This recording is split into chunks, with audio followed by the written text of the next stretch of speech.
Hi, my name's Ted Harrington, and I am one of the co-founders of Start, a vendor risk management tool that helps companies manage the complex process of vendor risk management. And because of that role, I get questions that include things like, why would an organization need a policy related to shadow IT?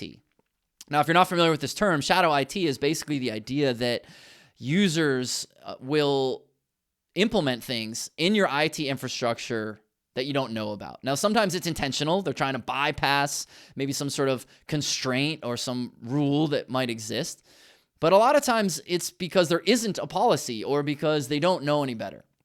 And so what we have to realize about this concept of shadow IT is that shadow IT exists. That's not the question. The question is not whether or not this concept exists. It exists. The question is, what do people do about it?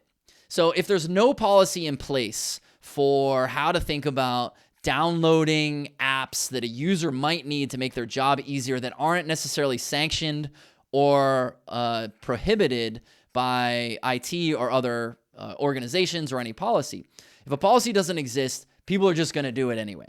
So what you need to do is you want to have a policy that helps guide people.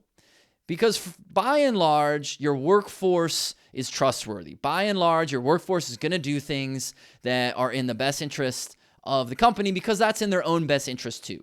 They're not necessarily going to do things in the majority to harm the organization. So all you need to do is you want to guide them. They are looking for guidance.